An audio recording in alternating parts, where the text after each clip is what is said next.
610,000 people died from malaria in 2025, according to the latest World Malaria Report. 95% of those people were in Africa, and Nigeria has the highest number of cases globally, followed by DR Congo and Uganda. The most affected are children under 5. Not that long ago, chloroquine was the only option for treating malaria, despite its maddening side effects like the itching. How did it become the only drug for malaria? And then, how did it cease to be that drug? My name is Olivia Ndubuisi.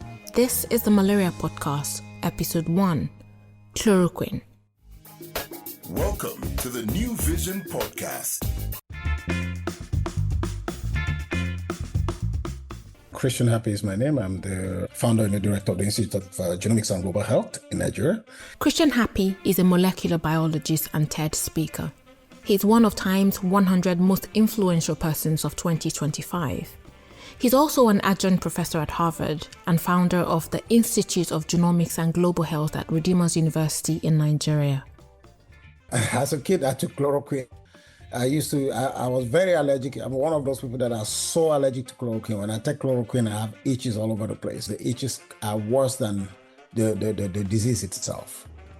The itching was terrible, but then it was still better compared to other drugs. For example, there was an option that caused cardiac arrest and another. You take a drug and suddenly you lose your mind. So which one would you prefer, itching or losing your mind? The answer to the question of how chloroquine came about in the first place involves explorers and soldiers and synthesizing an older natural substance called quinine. Remember that, most countries in Africa and probably Southeast Asia and South America were colonized. And so early explorers were getting fevers and dying from malaria. And that really spurred their scientific curiosity to say, okay, now we need to find a solution. We can't send our soldiers out there to go and die just for nothing. A solution was needed and fast. So they needed to find a solution for that disease that was killing their soldiers, that was killing the explorers, that was killing the Christian leaders that they were sending at the time, the priests, the pastors and things. That was a major catalytic thing for them, finding the solution. Before that solution came and the drug was made, in places like my country, Nigeria, local people found and used local solutions to cure the disease. They discovered what plants or the parts of what trees contained quinine, a naturally occurring substance. To actually make chloroquine in the 1930s, German chemists created in a lab the first synthetic version of what would eventually be called chloroquine. At the time, they thought it was too dangerous for humans. But after World War II in 1947, the drug was refined, named chloroquine, and became commercially available. I think chloroquine, no matter what, remained one of the best molecules that was used to treat malaria in terms of the fact that it helped to save a lot of lives. Chloroquine represented a revolutionary shift in the life cycle of malaria treatment. When it became available, it meant that children, pregnant women, and everyone else had access to a first-line drug to treat malaria. This option was better than local remedies. It dissolved better, it was absorbed faster in the body, and it lasted longer in the bloodstream. Now, so far, we're coming from a place where people depended on local remedies, and then came this miracle drug, if you like, which, even though it felt like it turned your life upside down, it made it easy and was the safest way to treat malaria. Now, we're at the point where, by some science, that drug started to fail. Why was this happening? And what made the drug Professor Christian Happy called the best molecule to stop working? Hi, how are you? Kay is the other expert I found with a personal connection to the science. When he was a child, he was given chloroquine, and he got the full experience. He grew up and he did his master's and PhD researching malaria and chloroquine. Now, he's a researcher at the University of Notre Dame in the US, and he's studying how climate change means that mosquitoes are now being found in places that used to be too cold for them. To understand why chloroquine stopped working, it might help to unpack how it did the work that it did.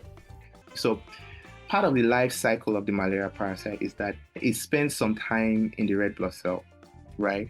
And what it does is actually feeding on the hemoglobin in the red blood cell, right? So the red blood cell has something called hemoglobin that helps to transport oxygen, right? Does that make sense? What Kay is explaining in plenty of scientist language is that part of the process with the malaria parasite is that it spends some time in the red blood cell, feeding on hemoglobin. When it does this, it releases a harmful substance. Then, to survive in the presence of that harmful substance, it converts it into one that is harmless. What chloroquine did was, in interfering with that process, chloroquine worked in preventing the parasite from turning that waste harmless. So that is just how chloroquine works. And that is where resistance comes to be. Resistance didn't mean that people stopped taking chloroquine, but it meant that the drug worked less well. The malaria parasite was adapting, which we will find out in episode 2 it loves to do. So if initially the drug could kill 100% of the parasite, it could now only kill 70 or 80%. The parasite had acquired a mutation that meant it could survive in the presence of chloroquine.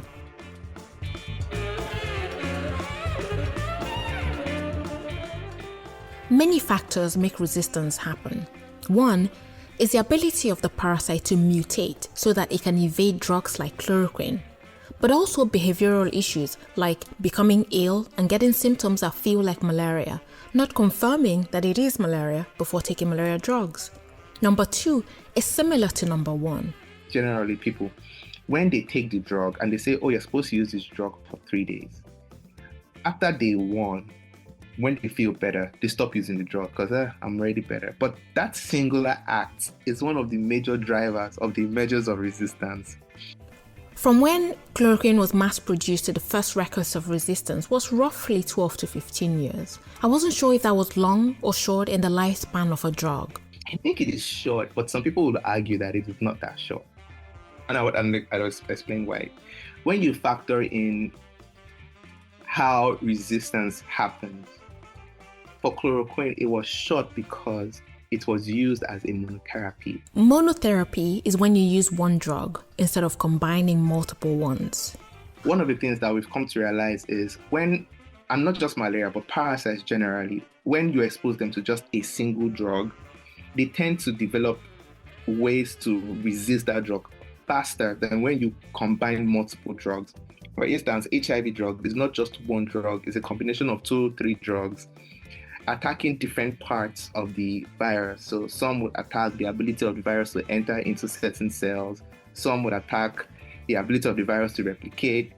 So you're looking at a drug that attacks more than 3 components of the life cycle of the virus. That way, it is difficult for the virus to kind of gain resistance, right? So multiple or combined therapies tend to reduce the emergence of drug resistance because you're attacking the pathogen with multiple drugs that attack different parts of the life cycle of the pathogen.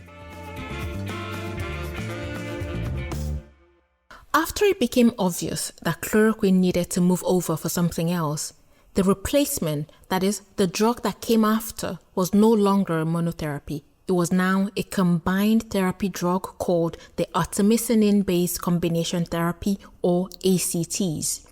That's what's used today. That's what replaced chloroquine, ACTs. So the Coartem, the Amatem, and similar drugs like that you can buy in Nigeria and Uganda and such places are all ACTs.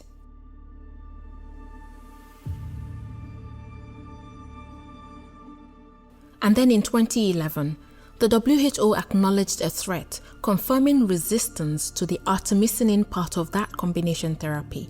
This means that even though ACTs are now a combined therapy, no longer a monotherapy like the chloroquine that stopped working, now there was resistance to one part of that combined therapy. And again, it was present in Cambodia, Thailand, and now Vietnam and Myanmar. In 2020 and 2021, the WHO again confirmed that that partial resistance was now also present in Rwanda and Uganda. What does partial resistance mean for actual people, for regular people who don't understand the science that's going on. What does it explain for people that there is partial resistance? Resistance is in stages. It's a process of adaptation. Maybe you have one mutation, then next time you have another one, then you have another one. So as that becomes the norm, then you realize that you are treating somebody with a new medicine, and then the person is not fully cured. So partial resistance who says that you have parasites that are responding only partially. As they acquire more mutation, they will become fully resistant. And we find ourselves in a situation where we were with chloroquine in the year 90s, that you take a drug and then the malaria parasite is just there smiling, not even getting knocked out by it.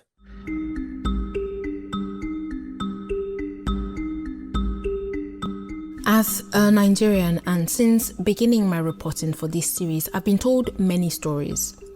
Some of them have been familiar because, of course, malaria is common. But lately, I've heard more and more worrying accounts of malaria, and you may have heard or had these experiences yourself where, like me, you're thinking something is off, or that it seems that malaria is getting worse, and that's scary. When adults get malaria, it is bad, but it is much, much worse for pregnant women and children. Children under 5 are the most high-risk group, and this is because they haven't built the immunity that adults develop over the years.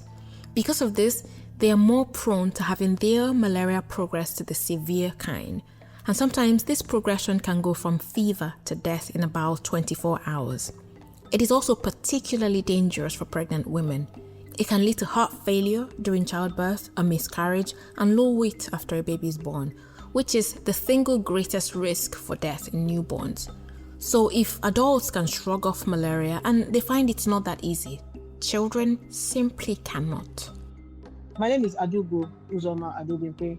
When a woman gets pregnant, they start to make all kinds of plans. But when a Nigerian woman gets pregnant, malaria is one of the things that they start to adjust for. Yeah? Yes. So I want to know, how much was malaria on your mind during your pregnancy? It was very much on my mind, and it wasn't unfounded because, I ended up with a lot of malaria. How did you go from being worried about malaria to actually having malaria? So my first malaria came before I took the prescribed prophylaxis, and I didn't really have symptoms. I just went for my regular antenatal visit, and then there was malaria. The second time, I went to the hospital because I was having some serious headaches, and I usually don't have headaches, so I was worried. I thought it was my blood pressure, but it turned out it wasn't my blood pressure. My blood pressure was fine. It was malaria. The fourth time was in my 36th week. I can't forget that one. I went into the hospital, and sure enough, I had malaria. They treated it with the same way they treated the third one, the injection and the pills to follow. That was my 36th week, and I had my baby in the 38th week. So that was 2 weeks before I had the baby. I had malaria. Yeah, I don't remember at what point, but I took the prophylaxis twice. Adugo told me she, her family, her doctors were worried throughout her pregnancy, and they were right to be concerned. People tell me they are changing how they respond to getting malaria. For example, my friend Jane, she says she treated malaria back-to-back last year. I don't know if it's in the drugs or if it's in the immune systems or if it's that we're getting fake drugs. I don't know what's the problem, but there's definitely something wrong. We started with the general symptoms of malaria, pains in your joints, weakness, especially around the evenings, some fever. I thought it was just going to be a regular situation. However, while I was going to get medication, I started shivering. And this was maybe 6, 7 in the evening. And I tried to start my car, and I was shivering so bad that the key fob broke. Tests at the hospital said he had malaria plus. He took the first set of injections and went home. Then that night, he had the rigors, a sudden intense rise in temperature that comes with cold and shivering and sweating. If I thought the first night when I had the rigors was bad, this was worse, because now I was vomiting. One of my best friends actually just randomly texted him all my account details, the passwords and everything, and Yeah, in case anything should happen, because that's what it felt like. It genuinely in that moment felt like I wasn't going to make it till morning. So, in the middle of these shifts happening, what is going on in research to respond to these developments so that we can get ahead of what is one of the world's oldest diseases? We develop a new insecticide, the mosquitoes evolve, and now they're not dying. We develop new nets, they evolve. Until the news broke that there's going to be a malaria vaccine for kids aged XYZ, I had no idea anybody was doing any work on that. So are you saying that the mutations that you're studying and learning about as a scientist are responsible for what my friends and I are now experiencing out in the real world? Absolutely. 100%. 100%. Yeah. How scared should we be? That's in episode 2 of the Malaria Podcast.